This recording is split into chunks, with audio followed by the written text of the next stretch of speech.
Olá, meu nome é Túlio, eu sou professor de Antigo Testamento na Central de Capacitação Ministerial da Central Luxemburgo, em Belo Horizonte, e este é o segundo vídeo da nossa série sobre os profetas bíblicos.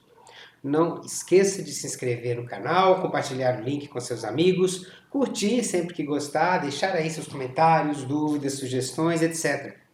No vídeo de hoje, nós vamos introduzir e conversar um pouco sobre os primeiros 6 capítulos do livro do profeta Isaías. Senhor meu Deus, em nome de Jesus, estamos aqui diante de um assunto altamente espiritual, que é o entendimento da Tua Palavra. A Tua Palavra que é a verdade, a Tua Palavra que sustenta o universo e a Tua Palavra que nos modifica e nos transforma.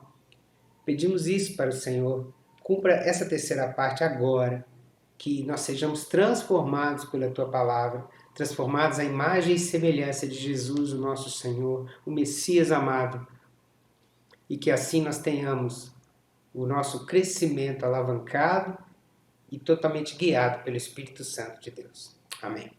Bom, o ministério de Isaías se deu em Jerusalém e teve um longo período de duração.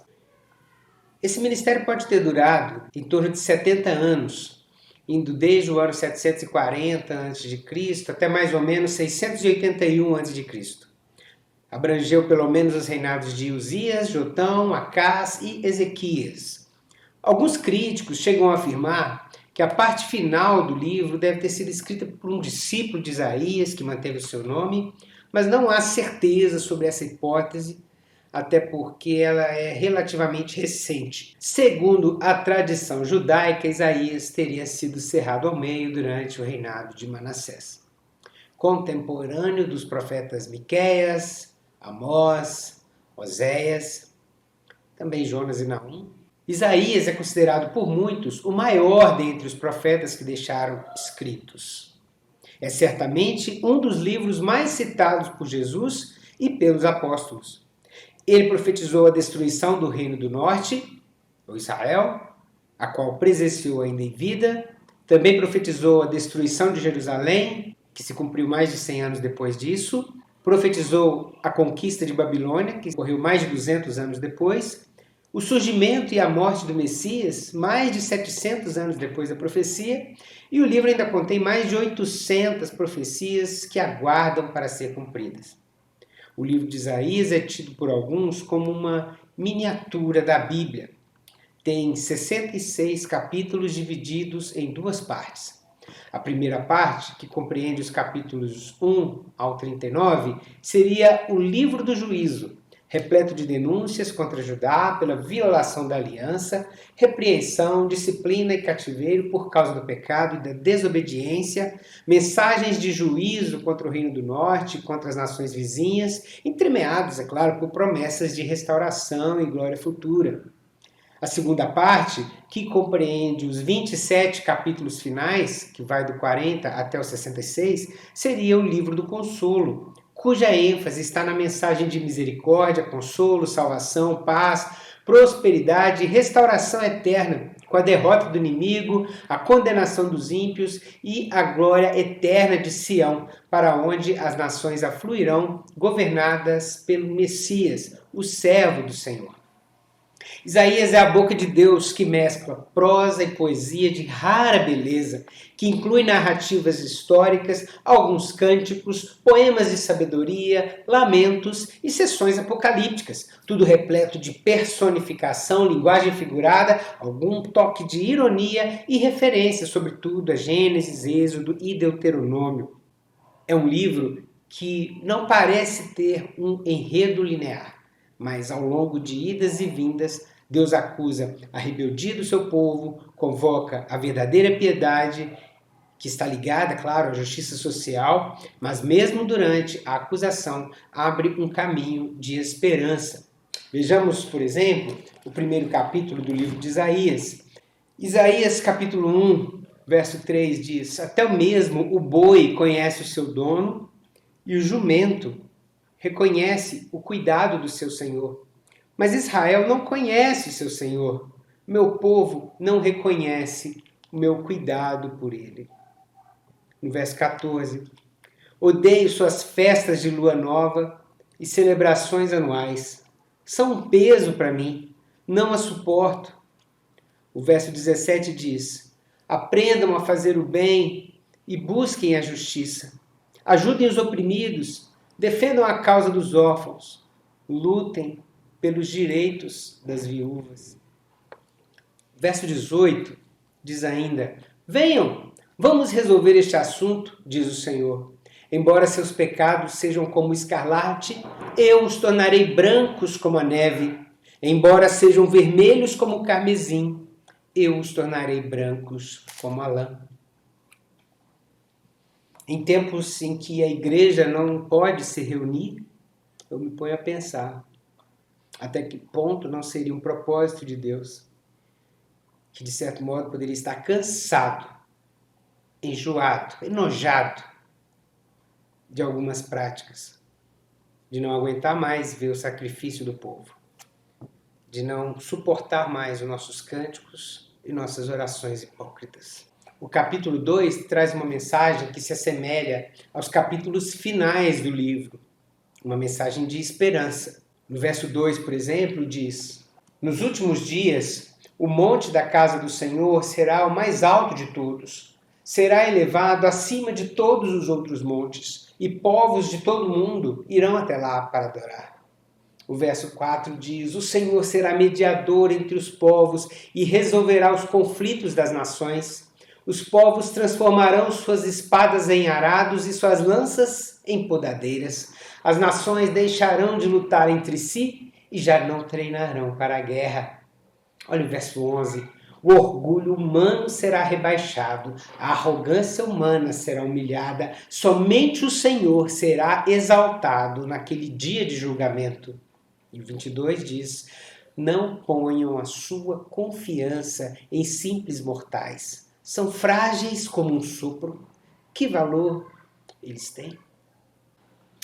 No capítulo 3, que fica melhor compreendido, se estendido até o 4, versículo 1, o soberano anuncia juízo que virá ao povo decorrente dessa rebeldia. Vai faltar sustento, vão faltar líderes, vão faltar homens. Veja, por exemplo, o que diz o capítulo 3, no verso 1 ao verso 4.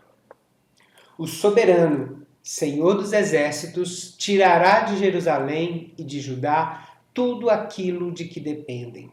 Cada pedaço de pão, cada gota de água, todos os seus heróis e soldados, juízes e profetas, adivinhos e autoridades, oficiais do exército e altos funcionários, conselheiros, magos e astrólogos, nomearei meninos como seus líderes, crianças pequenas para governá-los. E no final desse trecho diz: naquele dia restaram tão poucos homens que 7 mulheres brigarão por um só e dirão: deixe que todas nós nos casemos com você. Providenciaremos nossa comida e nossas roupas. Só queremos seu sobrenome para que não zombem de nós. O capítulo 4 traz de volta o bate-a-sopra de um Deus misericordioso que sempre traz o consolo após o juízo. O renovo do Senhor é geralmente associado ao Messias, o descendente de Davi, mas alguns acreditam que se trata de Judá. O que você acha? Vamos ver. Naquele dia, porém, o renovo do Senhor será belo e glorioso. O fruto da terra será o orgulho e o esplendor de todos os que sobreviverem em Israel.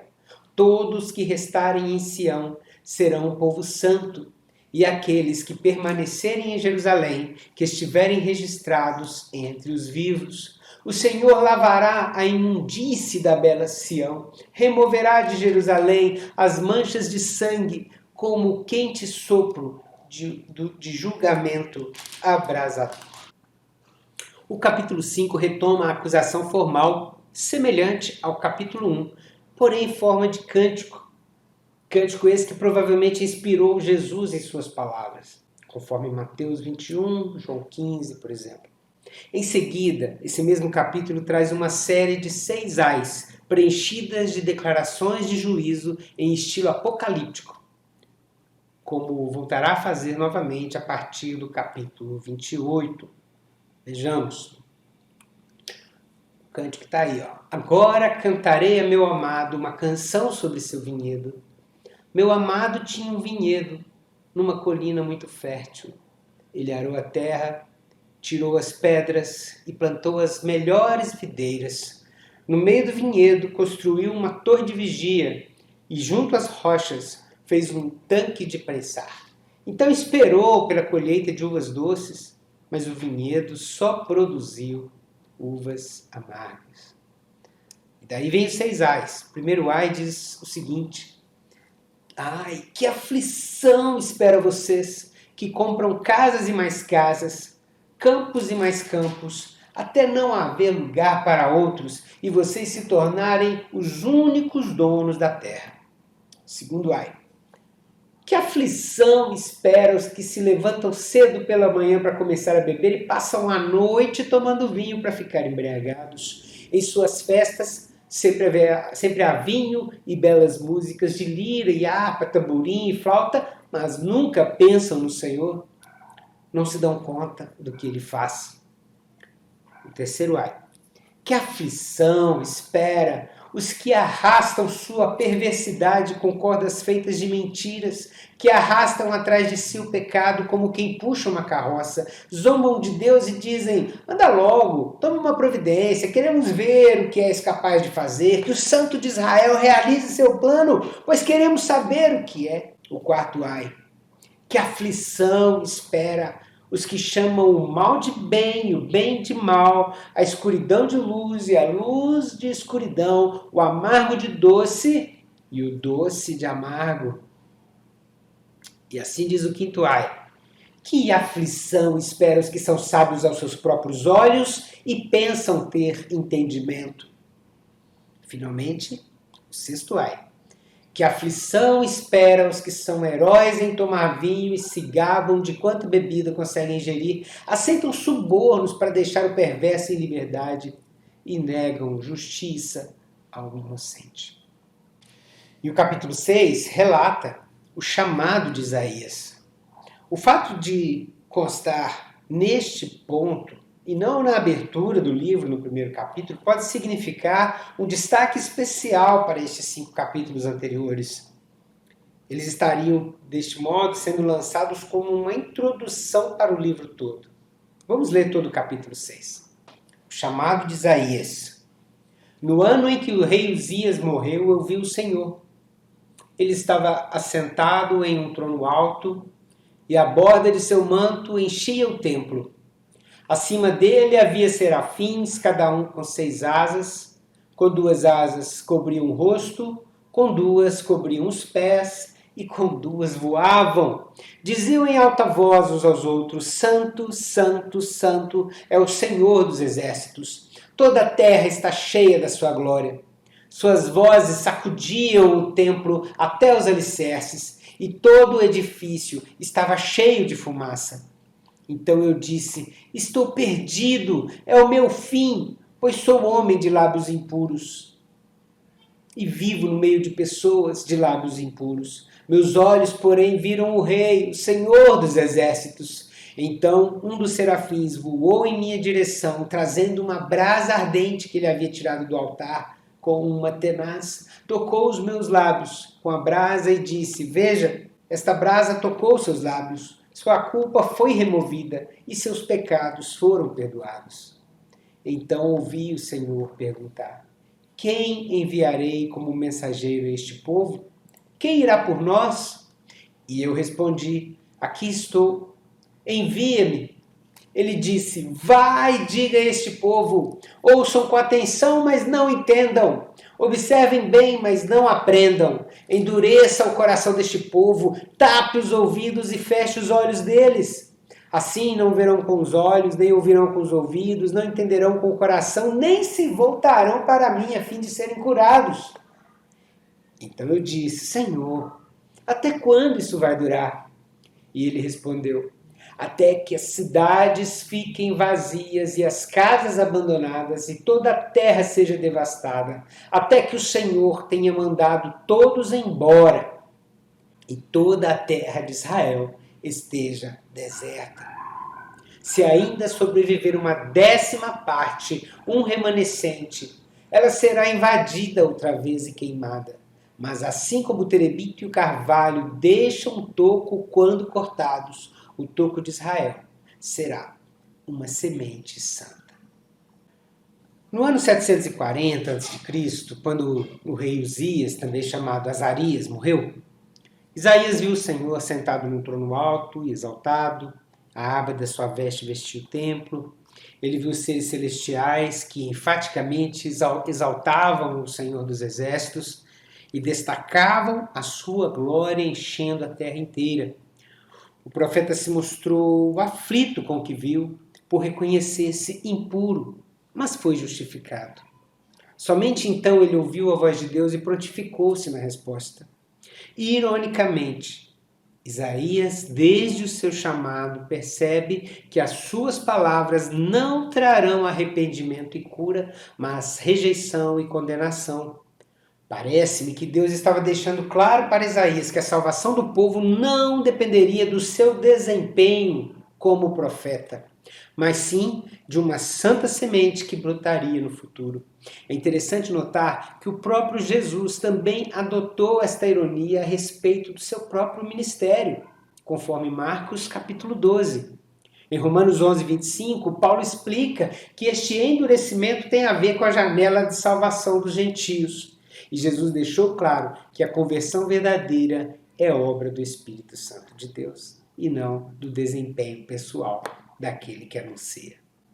Obrigado e até a próxima.